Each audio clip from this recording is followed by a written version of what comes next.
Chapter 1. The 5th of May. The sprawling Ashton estate, nestled in the heart of the English countryside, was alive with the vibrant energy of a child's birthday party.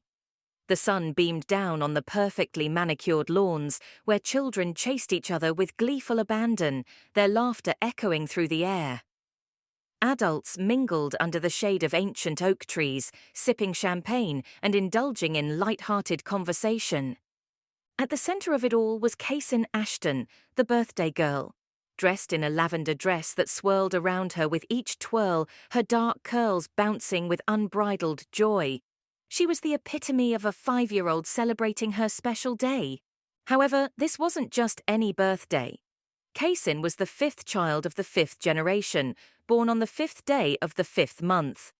According to family law, this alignment of fives marked the awakening of a unique and extraordinary gift, a legacy passed down through the generations.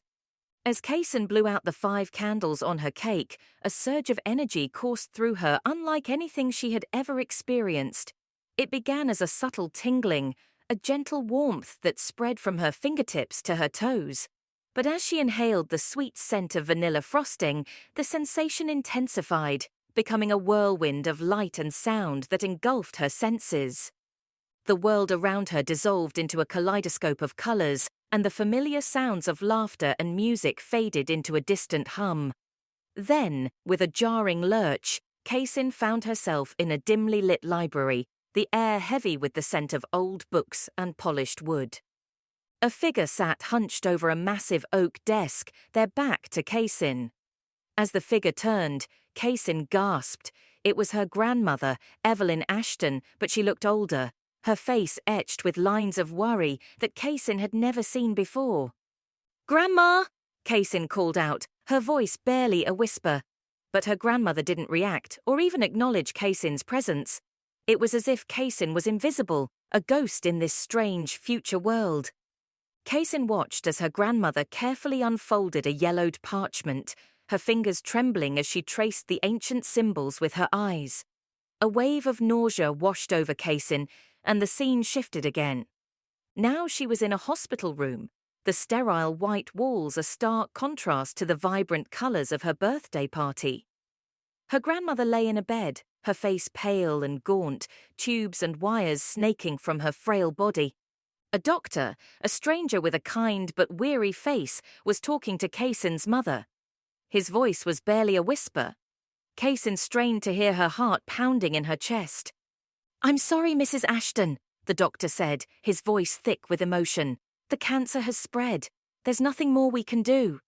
Kaysyn's breath hitched in her throat.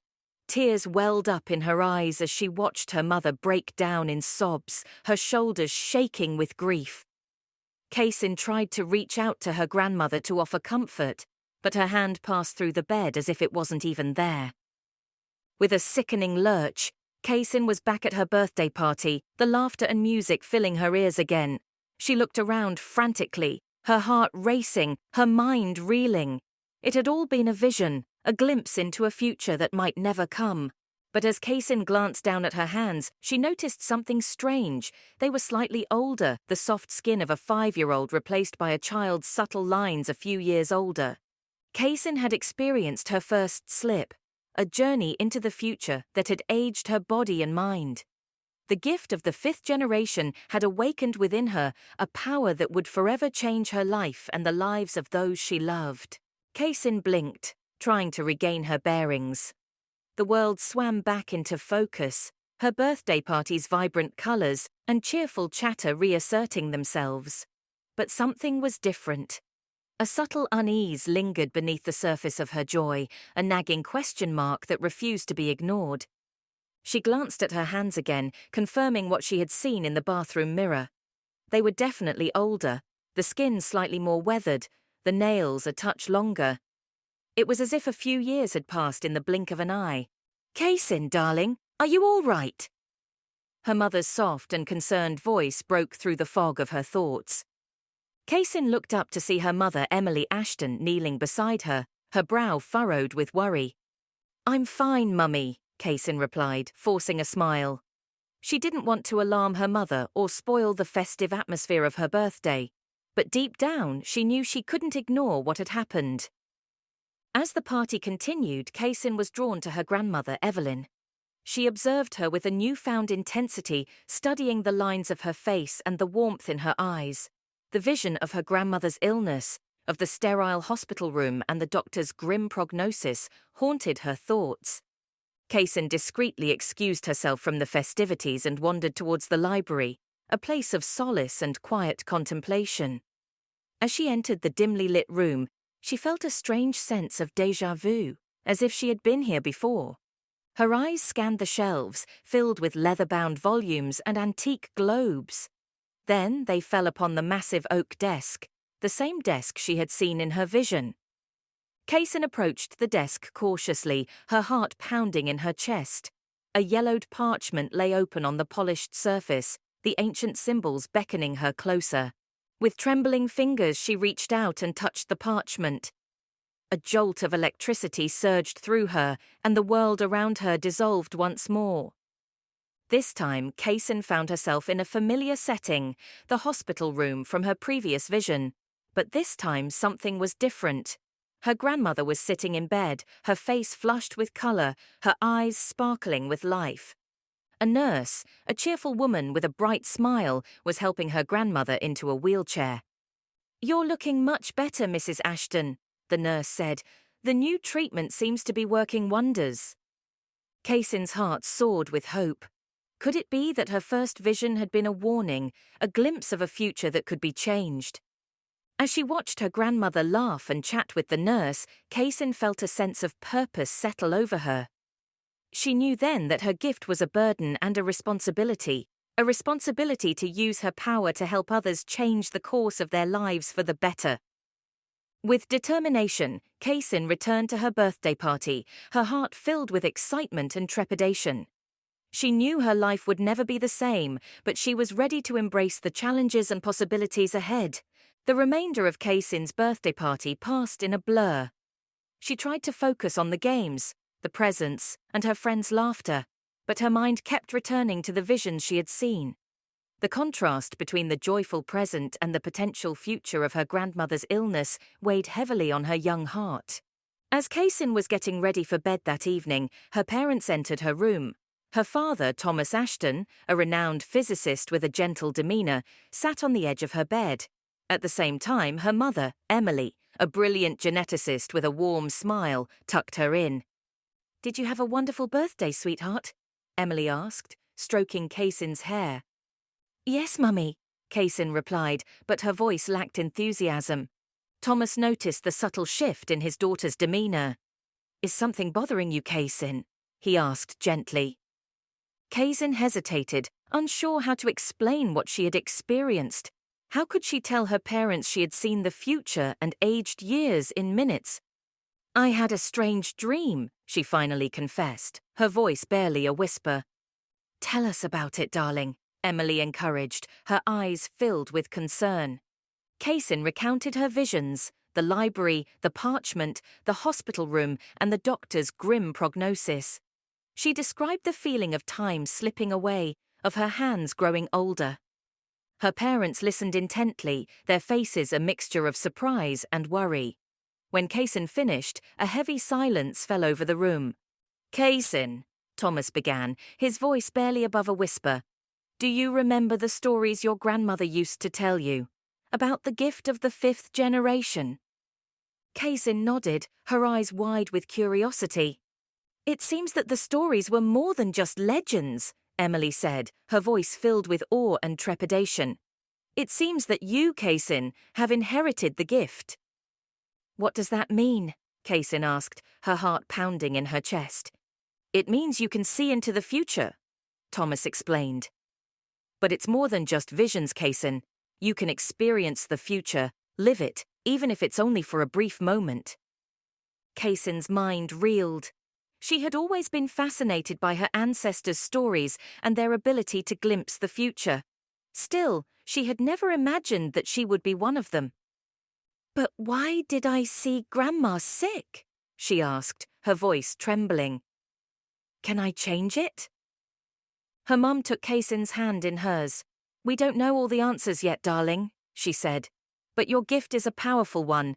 It can be used for good to help people, to make a difference in the world. The dad nodded in agreement.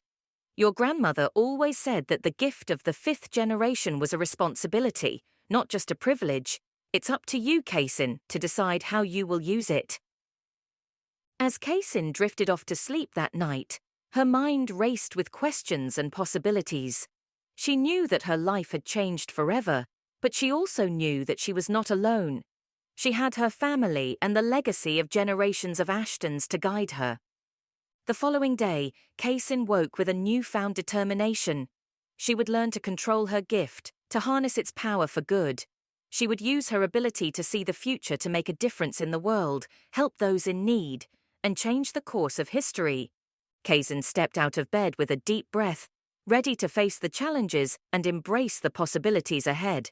The gift of the 5th generation was hers, and she would not let it go to waste. Over the next few days, Kaysyn's parents delved into the family archives, seeking answers about the gift of the 5th generation. They unearthed dusty tomes filled with cryptic symbols and faded parchments detailing the experiences of Kaysyn's ancestors. Kaysyn sat beside them, her eyes wide with wonder as they translated ancient texts and deciphered cryptic diagrams. She learned that her ancestors had used their gifts for good and evil, some embracing their responsibility to help others, while others succumbing to the temptations of power and personal gain. It's a double-edged sword, this gift, the dad explained, his brow furrowed in concentration. It can be a source of great wisdom and insight, but it can also be a heavy burden. Emily nodded in agreement.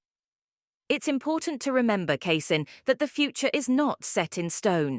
It's a fluid thing, constantly changing and evolving. Your visions are not prophecies but possibilities. You have the power to influence the future, to shape it for the better. Kaysyn listened intently, absorbing every word. She understood the gravity of her gift and the responsibility it entailed, but she also felt a growing sense of excitement, a thrill at the prospect of exploring the unknown and shaping the course of events. One evening, as Kaysyn was reading her favorite children's book, Dobby Smells His World, a whimsical tale about a dog with an extraordinary sense of smell, she felt the familiar tingling sensation, the harbinger of a time slip.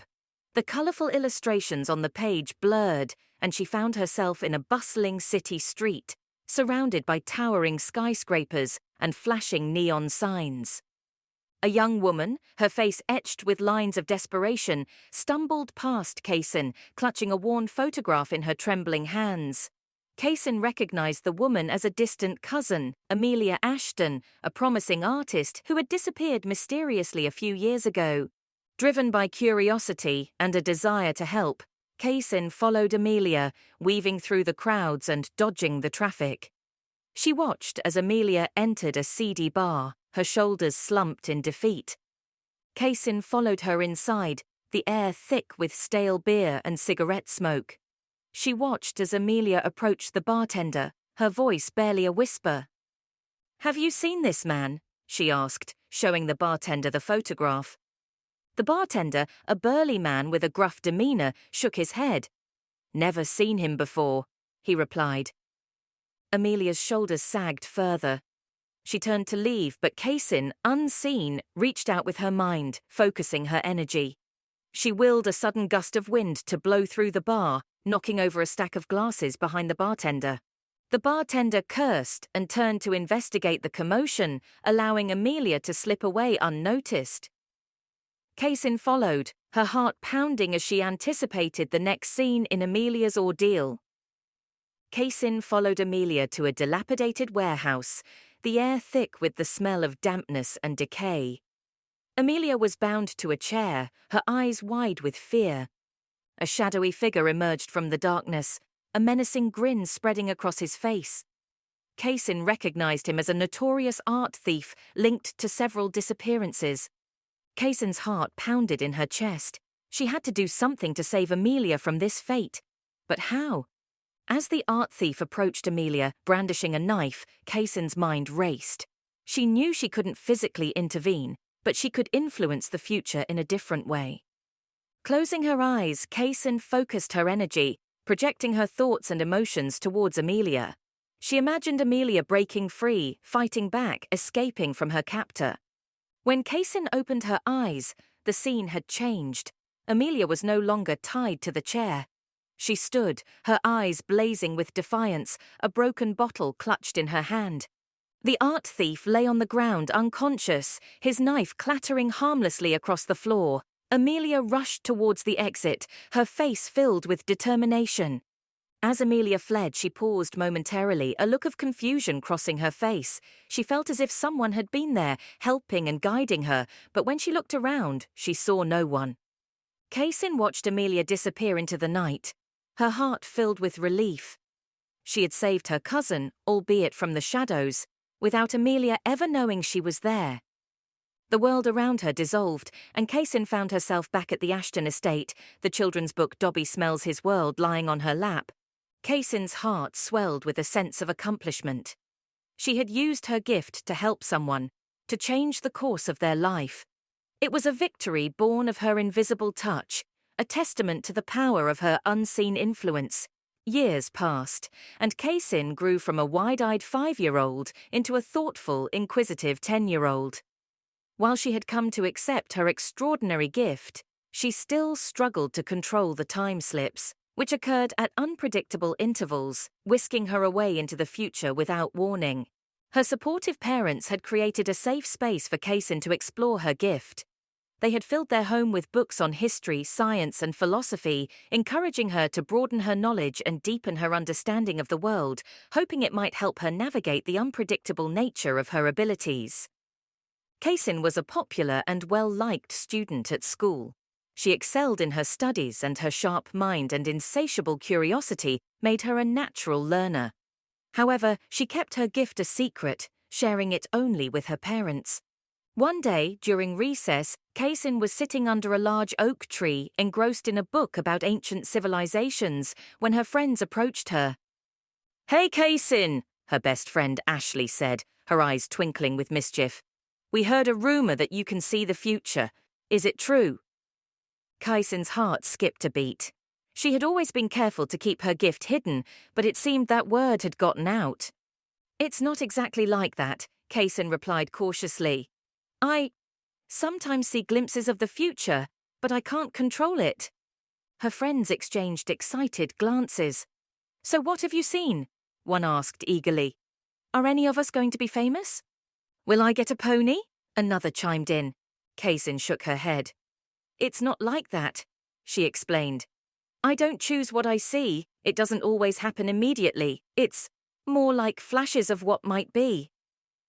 Her friends looked disappointed, but Kaysyn could see the curiosity still burning in their eyes.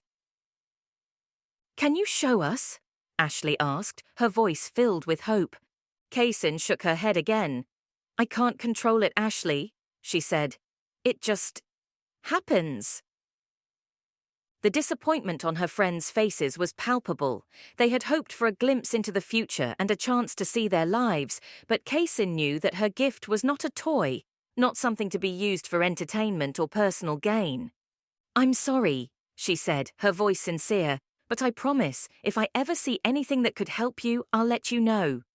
Her friends nodded, understanding in their eyes. They knew Kaysyn's gift was unique and respected her decision to keep it private. As they walked away, Kaysyn couldn't help but feel a pang of sadness. She wished to share her gift with her friends to show them the future's wonders and dangers, but she also knew that it was a burden she had to bear alone, a responsibility that came with the gift of the 5th generation.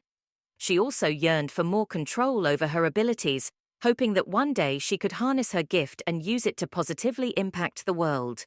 Kaysyn's time slips became more frequent and intense as the school year progressed. Sometimes they would occur during class, causing her to zone out for a few seconds as she witnessed a future event. Other times they would happen at night, interrupting her dreams with vivid visions of what would come. Kaysyn confided in Ashley about her struggles, seeking solace and understanding from her best friend. Ashley listened patiently, offering words of encouragement and support. "It must be so hard," Ashley said, her voice filled with empathy. "Not knowing when or where you'll end up next." Kaysyn nodded. It's like being on a roller coaster, but you have no control over the ride, she said. Sometimes I see wonderful things, like a cure for a disease or a scientific breakthrough, but other times I see terrible things like accidents, disasters, even deaths. Ashley squeezed Kaysyn's hand. It's a lot for anyone to handle, let alone a 10-year-old, she said. But I know you'll figure it out, Kaysyn. You're the strongest person I know. Kaysyn smiled, grateful for Ashley's unwavering support. She knew she wasn't alone. She had people who cared about her and wanted to help. One afternoon, as Kaysyn and Ashley were walking home from school, they passed a construction site where a new apartment building was being built. Kaysyn suddenly felt a wave of dizziness wash over her, and the world around her shifted. She found herself standing on a crowded street, the air thick with smoke and the sound of sirens wailing. A large crowd had gathered, their faces etched with horror and disbelief. Kaysyn pushed through the crowd, her heart pounding in her chest. As she reached the front, she gasped. The apartment building they had just passed was engulfed in flames, thick black smoke billowing into the sky. Firefighters battled the blaze, but it was clear that the building was a lost cause. Kaysyn could see figures trapped on the upper floors, their faces contorted in terror as they waved frantically for help. Tears streamed down Kaysyn's face as she watched the tragedy unfold. She knew she had to do something, but what? She was just a child, powerless to stop the fire or save the people trapped inside. Suddenly, she remembered something her father had told her. The future's not set in stone. You have the power to influence and shape it for the better. With renewed determination, Kaysyn closed her eyes and focused her energy. She imagined the fire dying down, the smoke clearing, the people inside the building escaping unharmed. When she opened her eyes, the scene had changed. The fire was still burning, but it was smaller and less intense. Firefighters were rescuing people from the building, their faces filled with relief. Kaysyn didn't know how she had done it, but she had somehow influenced the future and mitigated the disaster. It was a small victory, but it was a victory nonetheless. As the world around her dissolved and she found herself back on the street with Ashley, Kaysyn realized that her gift was not just a burden, but a powerful tool. She had the ability to change the future, to save lives, and to make a difference in the world. Kaysyn, wide-eyed and breathless, tugged on Ashley's hand. "Ash, you won't believe it," she exclaimed, her voice barely above a whisper. "I did it again. I saw it before it happened." Ashley, intrigued, leaned in closer. "Saw what, Kay?" "The building," Kaysyn pointed ahead. "I saw it catch fire, but it wasn't just a little fire, but a huge fire. The entire building was in flames," Kaysyn said excitedly. As they walked past, a flicker of orange caught their attention. A small fire was flickering at the corner of the building. Ashley gasped. "Oh my gosh, Kaysyn, you really did see it." Kaysyn nodded, her eyes sparkling with excitement and a hint of wonder. "I don't know how I do it, but I can see little glimpses of the future." Ashley's mind raced. "This is amazing, Kay. Imagine all the things we could do, all the trouble we could prevent." Kaysyn, ever the voice of reason, added, "Or maybe we could just make sure we're never in the wrong place at the wrong time." They exchanged a knowing glance, a silent agreement to explore this newfound ability together. As they continued their walk, the burning building served as a reminder of Kaysyn's extraordinary gift. This gift promised to change their lives in ways they could only begin to imagine. They quickened their pace, eager to get home and delve deeper into this mystery. Once inside the safety of Kaysyn's room, they huddled together on the bed, their minds abuzz with questions. "How often does this happen, Kay?" Ashley asked, her voice hushed. "I'm not sure," Kaysyn admitted. "It only happens when I least expect it. Sometimes it's like a flash, a quick image in my mind, and then it's gone." Ashley reached out and squeezed Kaysyn's hand. "Whatever this is, we'll figure it out together. We'll learn how to control and use it for good." Kaysyn smiled, a warmth spreading through her chest. "I know we will, Ash. We're in this together." As the sun set outside, casting long shadows across the room, The two friends made a pact to keep Kaysyn's ability a secret, at least for now. They felt this was just the beginning of an incredible adventure that would test their friendship and push them beyond their wildest dreams.